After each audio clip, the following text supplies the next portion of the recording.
Sanibonani guys, and welcome back to my YouTube channel. It's your girl Ulungi aka Uluzipho. It's been a very long time with another story. Channel subscribe, like, comment, click on the notification bell so that you get notifications whenever I post a new story. Super thanks, and also as well skip my videos as a without wasting your time. Another day, another story. So istory sethu sanamhlanje simayelana nentombazane ithi intombazane yoHulungi ukuze makuthiwa lembolingo bolingene yo ngaze ngangena enkingeni. Uthi ugeli yo ngangena enkingeni eyisimanga engakaze ngicabange ngingena nomuzi wrong enkingeni. Hayibo ngithi mina yini kwenzakalani? Athi ugeli ngangade ngihambile kushuthi mangihamba ngahamba ngaya emncwabeni kubo kamngani wami. Mase ngihamba ngiya kubo kamngani wami kukude ke, it is very far. Uthi njengoba kukude ngahamba ngathi hayi ngizohamba because umngane wami nje yabo uhleze khona yabo, so I have to be there now for yena. Uthi ugela hayi okay fine, kungcwatshe kamnandi yonke into ibe right. Uthi kubo kalogeli lo bakholelwa kakhulu indabeni zemithi nani yabo. Uthi hayi okay, uthi mase ngihamba sengibuyele emuva bengicela ukuthi ngibaliftele umfana wakhona. Uthi hayi ngokukhulu futhi unganaki cause indlela yami idlula vele la mfana wakhona ahlala ngakhona, but ayiduze kwakhona ngujana nakhona yabo, cause sihamba ngo-highway ngidlula ngimshiya usuke sezowela hlapha thatha ama-taxi ke ayindlini hayi la ahlala khona. Usukela ngivume nje ngokukhulu futhi Nkosi yami ukujabula nami ukuthi ngisahamba ngedwa ngisabhoreka vele nalo mfana ngimjwayele ngiyamazi. Uthi hayi ngihambe naye. Uthi mengihamba naye ngimtshela mina ngizokushiya renki yama-taxi lawa angakini. Uthi nje ufana no ngangishiya la endleleni ikhona indlela enqamulayo then sekulula ne-taxi suku si-cheap mawungishiya la. Uthi yabo nje ugeli ngibe ngingakhuleki nje ngale ndawo mfana asala kuyona. Bo ngithi mina usho ukuthi uzosala la ngcono ngaqedela ngisho imali ukuthi mhlawumbe uthi ushudelwa imali ogibela ugibele lapha ya like la erenki lenkulu. Athi no ayasithatha lana and asikhokhisa imali encane. Uthi hayi a-insist umfana ukuthi no yena ufuna ukwehla la. Uthi kuyasabisa indawo nje uyibona ngathi ihlathi iyasabisa. Uthi hayi umfana ehle. Uthi mayehla umfana sivalelisane bye athathe imithwalo yakho umfana ehle. Uthi hayi gaqa ubhakha nje. Uthi ehle nobhakha wakhe ahamba umfana. Uthi hayi nya lutho nje yabo, mhlawumbe engasho nokuthi uhambe kanjani.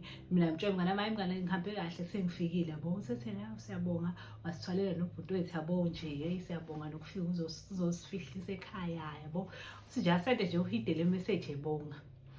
Uthi hayi ngihamba isikhathi afone ugeli mhlawumbe wasokuphela 3 days afone athi hayibo yazi sinenkinga. Uthi ngithi mina ninenkinga yani manje? Uthi yena umfana wasekhaya lo wahamba nawe kanti wamshiyaphi? Uthi yabo ngichaze nje ukuthi ngamshiya kuphi kanjani. Uthi simese thena mfana akekho akatholakali usena 3 days elahlekile lokhu ahamba nawe la hlala khona bathi akakazi ifike. Uthi ngithi mina yazi angisazi ke ngoba ngempela endawo ehla kuyona iyasabeka and ngangimkhuza ngisho ukuthi no akukho right ukuthi ehle lapha yana yabona nani. Uthi hayi ugeli ke, uthi ugeli ke ngisho Nkosi yami ngithi mina wema uthi yabo ngiqale ke manje nami ngibe worried ukuthi phela mase kuthiwa lokho ahamba nami yabo nayo indlela asho ngayo yabona ukuthi uyangisola ukuthi mhlawumbe khona into engiyenzile ngomfana kubo. Uthi ngithi mina nakubangani bakhe lutho. Uthi nje lutho ifoni yakhe ayingeni akatholakali akaze efike la ahlala khona. Yo uthi ugeli ngisho ukuthi hawu uNkulunkulu wami la imboli ingubo la ngina. Uthi hayi ukuthi kusenjalo ungapheli insukwana futhi ngibone hawu na amaphoyisa seyafika la ngihlala khona ngiphenywe ke yabo kubuzwe ngimgcinene nomfana nani. Uthi futhi bahamba nefamily yakho nje isingishintshele sungathi angisesuyela umuntu abamaziyo nani. Hayi kusho ngempela ukuthi istatement sami siyahlangana sayenze sense yabo, amaphoyisa angambophi okay hayi thiwa kodwa kusazophenywa ke. Uthi hayi ugeli, uthi ugeli lapho sengithukile ukuthi hawe uNkulunkulu wami kodwa ngangenza ngihamba nengane yabantu ngize nje ngibhekane ney'nsiza ey'ngaka. Uthi hayi kuhamba isikhathi hayi ngibona amaphoyisa awabuyi because hayi azobuya mawukuthi khona enye into ayidingayo. Uthi lapho sengiyasaba nokuhamba ngizothi ngiyahamba kuthiwe ngibalekile.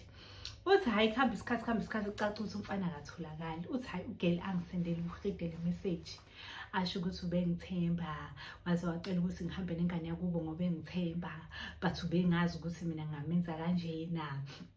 Yebo, uthi ngivele ngingazi ukuthi ngizoyiphendula ngithini mina lento. Uthi nje kube indaba, uthi ekhulume esho ukuthi wena udayise ngengane yasekhaya, uyayazi ukuthi uyibekephi, angeke umuntu ahambe nawe mase engasatholakali, usazochaza sisi, usazochaza and asifuni nokukubopha, uzobonakala ngombala.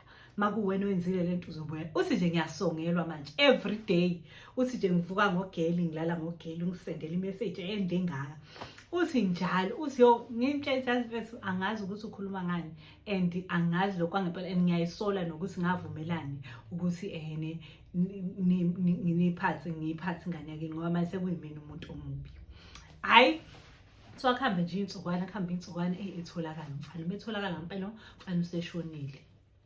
Yo, uthi ugeli kwakuthi angiyibulale wayimina-ke lapho kuthi basho-ke bathi yena uthi uyangi-update umngani wami sesimtholile kodwa still akatholakali umuntu owenze lento, whoever yena ahlangana naye nenza lento nizovela ubani. Hayibo, uthi umfana utholakele secuyiwe yabo, sekopolotwa amehlo kwasikwa isingaphambili sakhe yabo nje esengasekho sesimeni esi-right. Uthi lapho angisazi noma ngiye emngcwabeni noma mangayi kuzothiwa ngisigebengu, mangiza kuzophinde ngibulawe khona lapha cause abantu bakhona bayasonga banyanyile.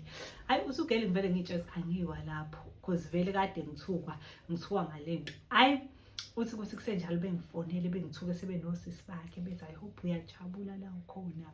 Uthi yo ngathukwa eSouth Africa. Uthi-ke ngenxa yokuthi abantu abathanda umuthi basebenza-ke kithuna lo mfana ukuthi nje bafuna ukuthi abonakale umuntu owenze lento. Uthi bengifonele nami bangitshela bathi siyolisebenza ithuna uzovela obala ngalento oyenzile kithi. Uthi hawe manxansi shintsha kanjani from being like friends laba abafana ne-family to being enemies angaka wona ama-enemies lawa serious lawa a-threatenishanayo nokuthi ngabulalana nokubulalana yabo.